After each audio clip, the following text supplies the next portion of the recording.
Now, looking at our first reading, St. Paul had a lot to say.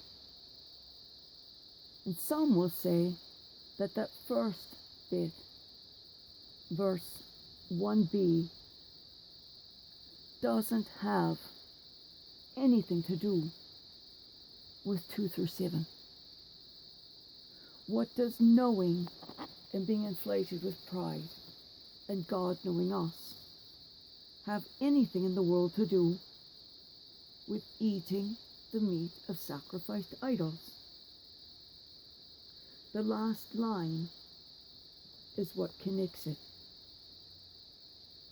If food causes my brother to sin, I will never eat meat again, so that I may not cause my brother to sin.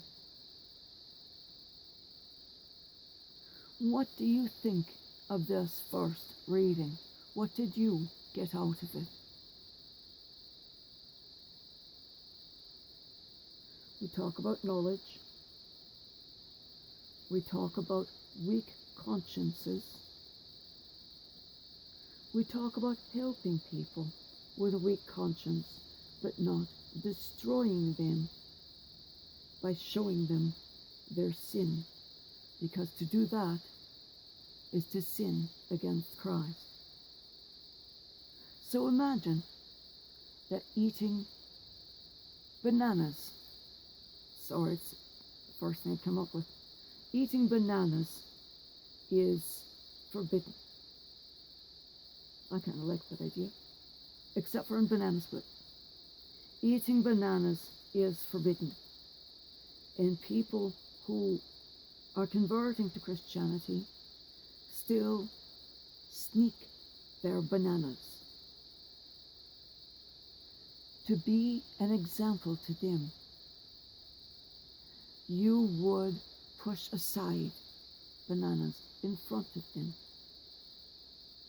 You would make a show of not eating bananas.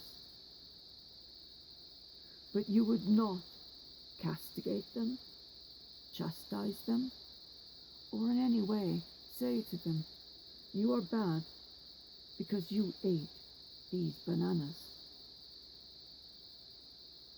And now you turn to our psalm, and the psalm refrain helps us to do this.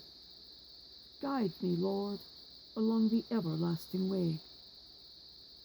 Because throughout the verses, you have the Lord saying that He knows you. He has probed you all the way through your brain. He knows when you sit and when you stand. He knows how well you are made because He made you. He knows what is in your heart. But then we get to the gospel. You can see now how that first reading and that psalm are directly related to this gospel. The first line, love your enemies. Do good to those who hate you. Bless those who curse you. And pray for those who mistreat you. Well, that's a lot to say in just one sentence. But then you go down to the very bottom, and he says, be merciful, just as also your Father is merciful. And then his closing two sentences. Stop judging, and you will not be judged. Stop condemning, and you will not be condemned. Forgive, and you will be forgiven. Give, and gifts will be given to you. A good measure, packed together, shaken down, and overflowing, will be poured into your lap. And then the last, for the measure with which you measure will in return be measured out to you. In some Bibles, this is shown as each one is an individual sentence. Some Bibles show it as semicolons between each. I have semicolons.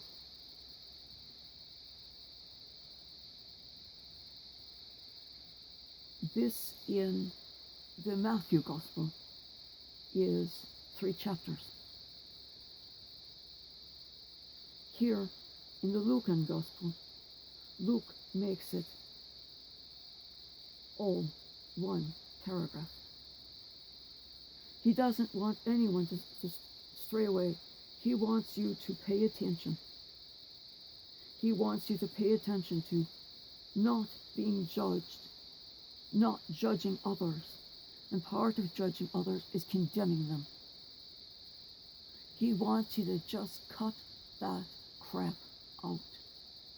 There is one judge, and that is the only one that you need to worry about. Because when you judge others, you are measuring them. And when you do that, the ruler which you use will be the same one that is used on you. And the Matthew verse is, the ruler which is used against you, you will be found wanting. Here, for the measure with which you measure will in return be measured out to you. Same meaning, different phrasing. Comes down to pay attention to your own business. What others are doing does not matter to you. It doesn't matter if they be selling drugs. Call the police and then keep your nose out of it. If they are beating their children, call the police, bring the child into your home until the police arrive, and then keep your nose out of it. If they don't mow their lawn, you could be a good Christian and mow their lawn for them, for you don't know why they don't mow their lawn. I wish to God that my neighbours would do that for me. The sweet lads next door, they help me with the snow. But no one in all my years of being disabled has ever, not once, helped me with my lawn without me paying for it.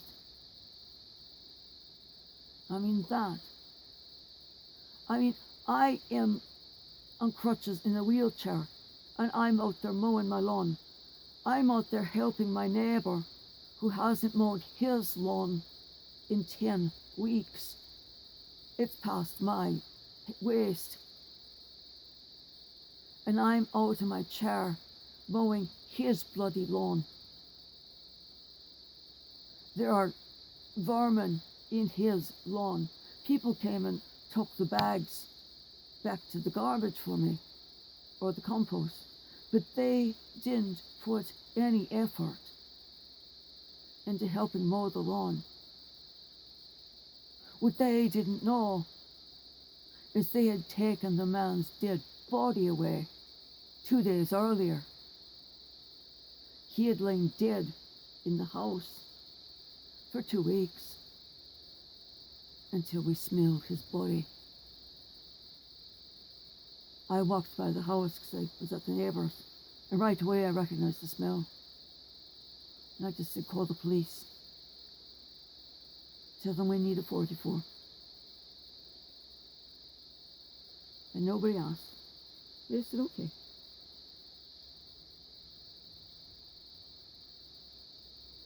But that, they didn't judge.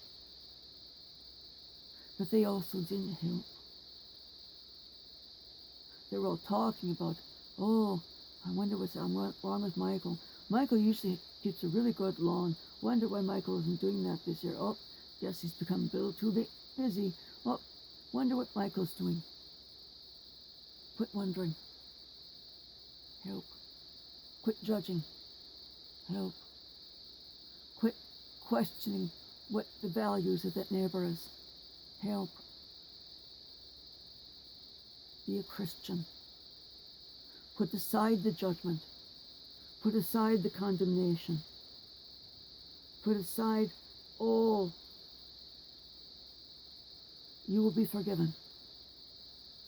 But go out and give them a gift instead of the condemnation and instead of all of that judgment. Show your mercy.